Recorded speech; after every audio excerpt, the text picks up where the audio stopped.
What a week for the Dems. Two new candidates, Kamala and Java Man. Kamala is the Hillary of 2.0. We know because it's easy to predict a Democratic candidate. Just follow the mob. When Obama first ran, the press and pundits shouted to the heavens, we all know it's Obama. So everyone out of the pool. And then later, they all knew it would be Hillary.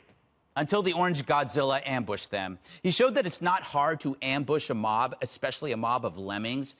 Just dress up like a cliff and they'll jump right off. This year, it's Kamala's turn. How do we know? I heard it from the lemmings. Senator Kamala Harris officially kicked off her 2020 presidential campaign. Look at that crowd. She was home, and I think she was really strong, Joe. What are your thoughts? I don't know about you, but the second I saw her up there, I said, wow, she's got what it takes. She filled that stage, and she can play in the big leagues. They're gooier than taffy on a hot dashboard. So the lockstep begins, which is why Java Man is having a hard time. Don't help elect Trump, you egotistical billionaire. Go back to getting ratioed on Twitter.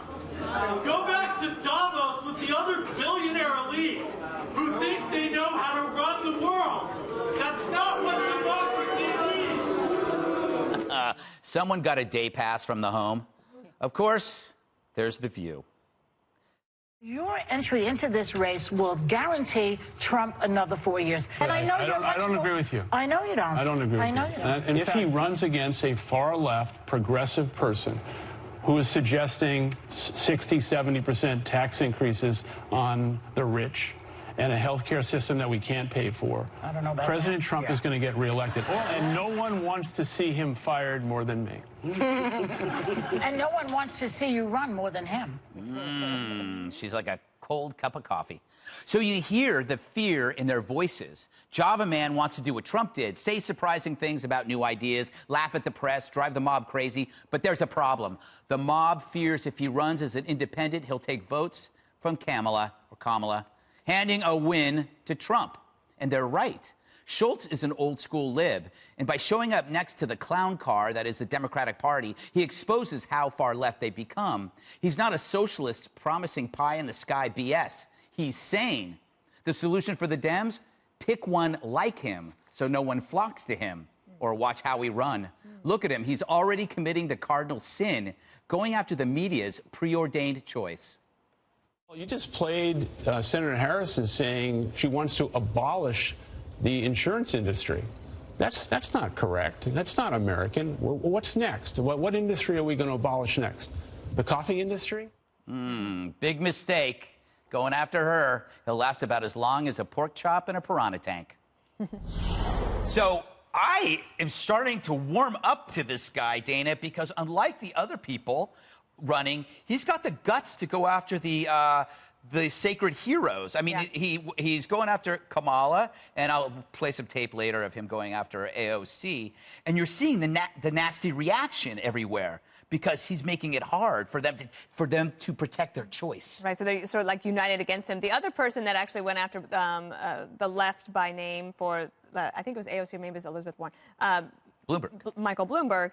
But they're independent guys who are like, well, wait, like, I don't think we don't want to go that way. The freak out on the left is quite dramatic. And I think that they are looking to say, you know, my goodness, you're going to elect Donald Trump. Like, what are you doing? But I think it is just as possible that could hurt Trump, right? Because if you look at 1992, they say that if you look at, say, some people say, well, Perot didn't really have an effect because if you look at the data, Bush won Texas and Florida, so it didn't matter in the end. Yeah. But could it matter this time? The path to 270 is not necessarily easy, but that's how you elected Bill Clinton. It's hard to remember 92. I was like 14. Yeah. I look great. So cute. You didn't even have to shave back then. Well, I wanted to, believe me. You were older than 14. Yes, I won't tell you how old I am, First election I ever Jesse. voted in. Wow, really? Interesting. I don't believe I asked for that information, but that's okay. Jesse, Yes. when The View has a nasty reaction to someone, I instantly like that person a lot. Yeah, I'm starting to like this guy, Schultz. He lets me use his bathrooms at Starbucks. If you do nothing else, just do that, and I will vote for you. I don't like ordering the cup when it says venti. I want to be able to just say small. I don't like saying that. But besides that, I think he's great But venti for the is reasons. large. Exactly. I don't even know what it means. What language is that anyway? And who cares? But no, the point is, and you saw this radical yelling things at this guy, they're trying to turn the term billionaire into a slur. Yeah. Like being a billionaire inherently makes you a bad person. But here's the deal. This guy's a self-made billionaire. He grew up in the projects in Brooklyn. His father was a truck driver, and he created Starbucks out of nothing. And the left loves Starbucks. Yes. I mean, they pay their people well. They get great health insurance.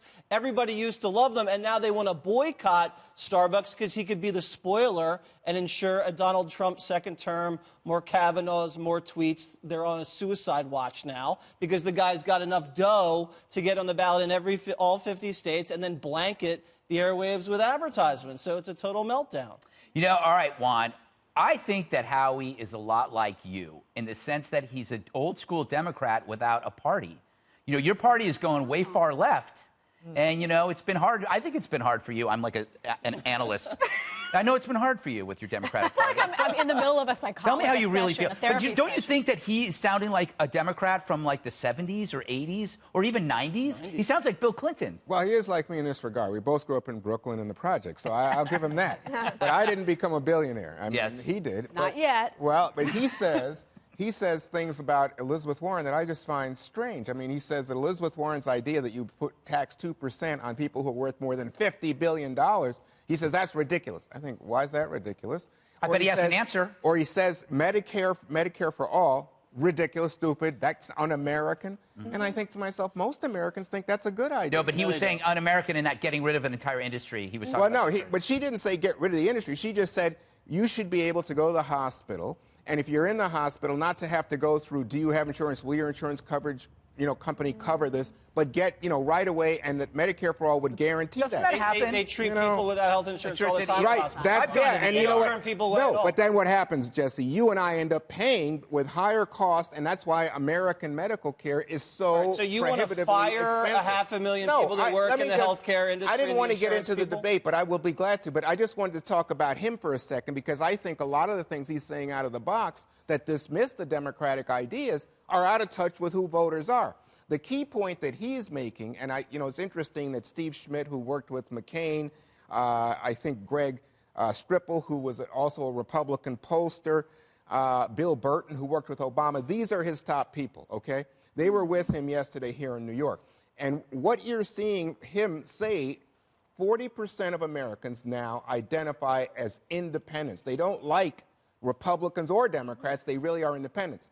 The problem with that analysis is most independents lean one way or the other, and at the moment what we're seeing is huge numbers saying, I'll never vote for Trump. 56% of Americans in the latest poll never vote for Trump. You just said that at the start, Juan. But I'm just saying. So if that's the case, he's counting on independents who, in fact, are not there for the taking. All right.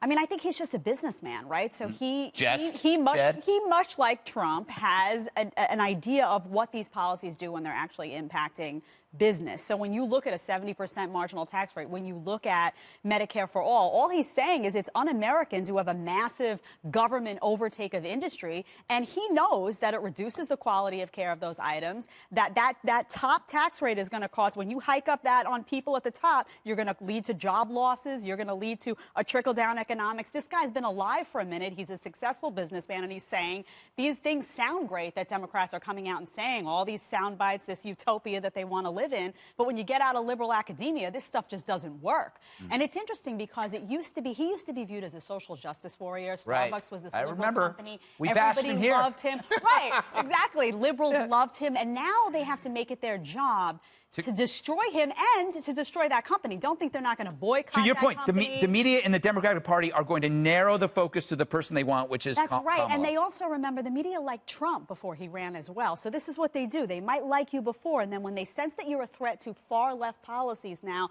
this guy's going to have to be destroyed. It's and you see it happening already. When a Democrat tells other Democrats, you're going crazy, you're going off the deep end, that really hurts. It's like if you have a drinking problem and people tell you to stop drinking, you don't listen. And then when your friend tells you to stop drinking, you say, oh my God, maybe I should stop. Don't tell me that. Never I love worked to on drink.